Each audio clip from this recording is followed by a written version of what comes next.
Quiet day and really rather hot. Not many public. Lucky for the trees. Yeah, absolutely. Oh, bird song, isn't that pretty? We had a nice pleasant of a woodpecker earlier. Yeah, really nice, yes. I mean, this is really quite an idyllic spot. Just an excellent place to build a replica trench.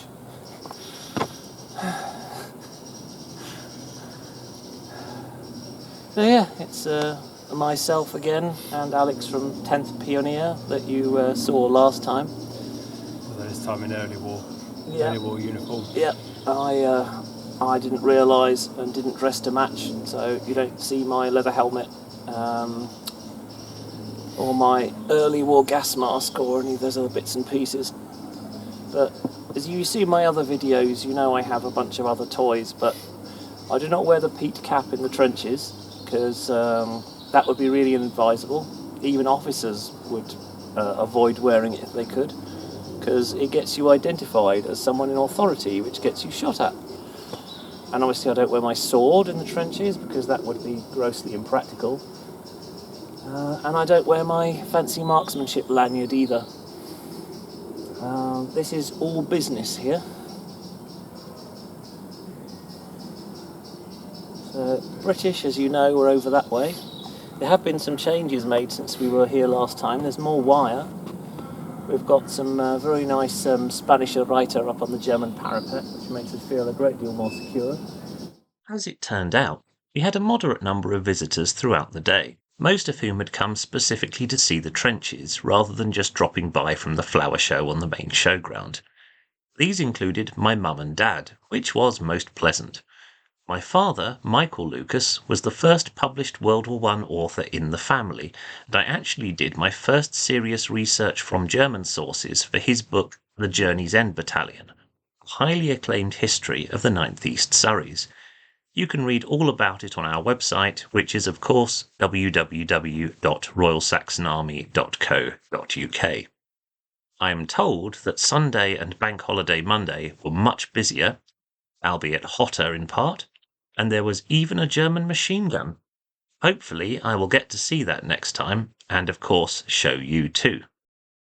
So now there's practically nobody here. It's an excellent golden opportunity to... Oh, there's Alex there. It's a golden opportunity to have a wander around the entire trench system and give you a good look without any public in the way. So here we are. This is no man's land. So it's been developed with a nice set of cosmetic craters. There's this fearsome mine crater here, which is small by the standards of mine craters, of course, but it looks pretty impressive. Obviously plenty of wire here. British wire adorned with rusty tins, which is fantastic, just as it should be. Makes a noise if anyone interferes with it, obviously.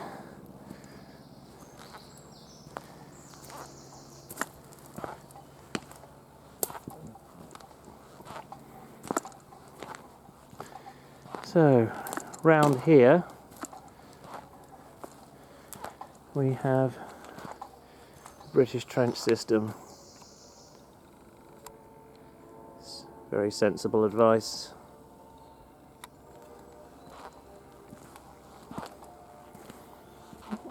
Some expired shrapnel shells. I think they're shrapnel. Really don't know.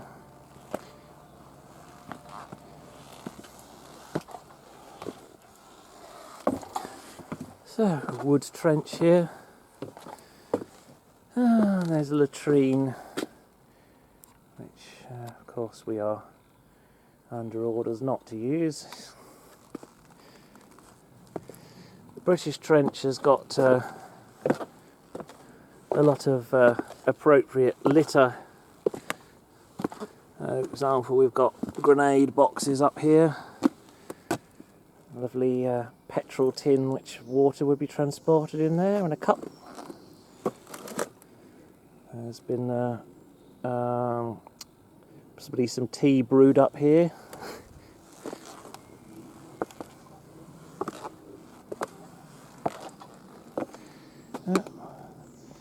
decent amount of water under there, which is authentic. Not desirable, but authentic. There's a nice funk hole in the parapet.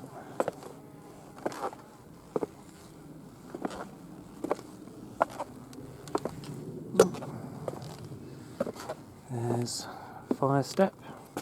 The difference in height between the fire step and the floor of the trench. There's a sap over there. I think that's the idea, like a forward advance post with a gate to block it off when necessary.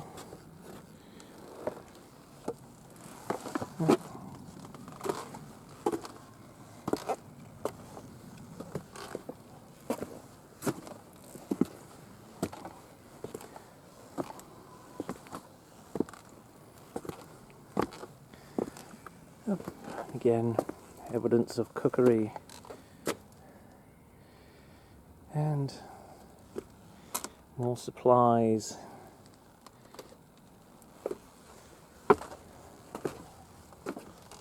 Oh, there was a periscope here earlier. It's been taken down. Officer's dugout.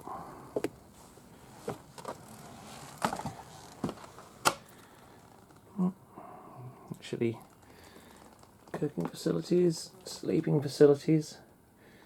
Yeah, quite pleasant. I think presumably platoon commander. Not sure there'd be room for a telephone in there. That bit is under construction. There's orders for sentries pinned up here.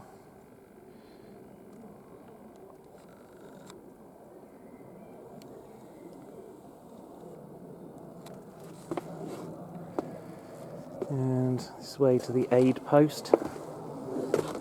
I believe this is intended as a trench mortar pit.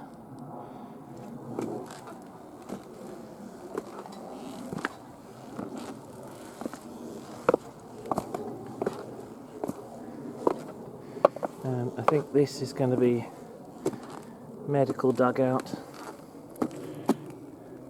I believe that's the intention there, because here we have a sign directing walking wounded that way, and then company HQ.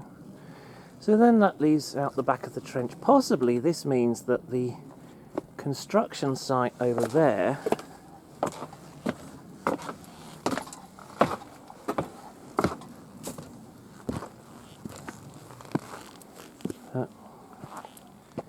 this here, that is going to be the site of company headquarters, which would be fantastic.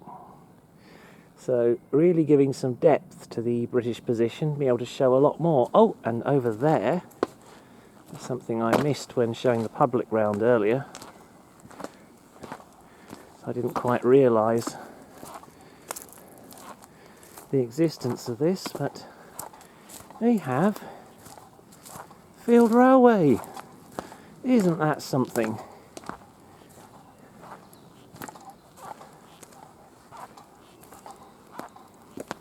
Yeah, so we have a little bit of field railway here.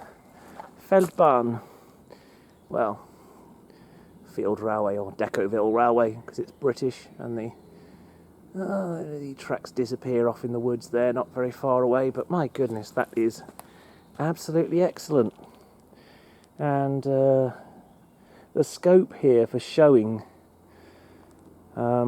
life in and immediately behind the front line from the British point of view is phenomenal. With a sufficient garrison in this position, it will look absolutely stunning, there's no doubt about it.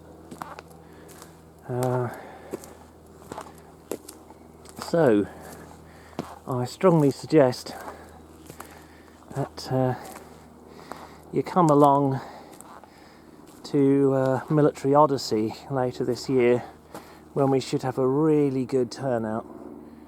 Oh, look at that. Yeah, salvage dump. Yeah. Oh, RE Stores area. My goodness, there's even more of it than I thought. Isn't that amazing?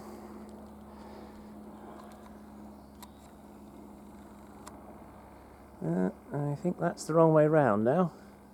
So the front line is in the opposite direction, so that needs adjusting.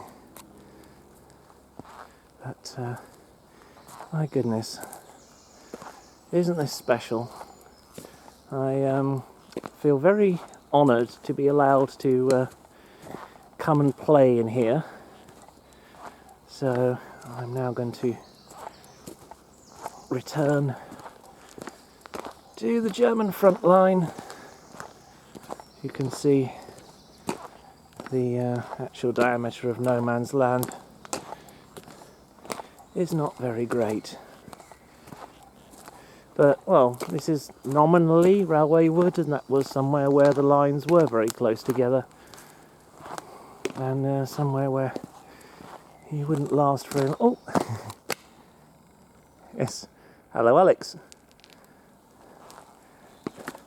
I discovered the railway this time and the RE dump, and I think I worked out what that big hole in the ground over there behind the British line is.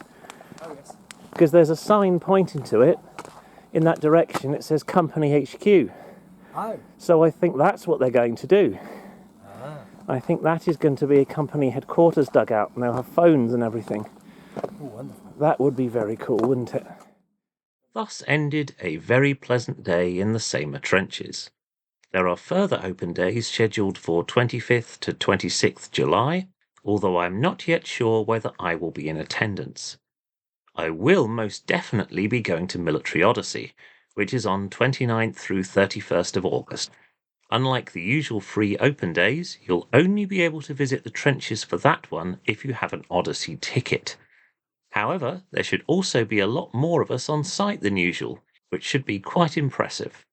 Please like, subscribe, and click the bell icon so you don't miss out on any of my latest doings. Why not leave a comment and let me know what you'd like to see on the channel? And while you're at it, do visit www.royalsaxonarmy.co.uk, where you can read my long-form articles and buy our books. Any book sales go back into my hobby and help further my research and reenactment. And most of all, Providentiae Memor.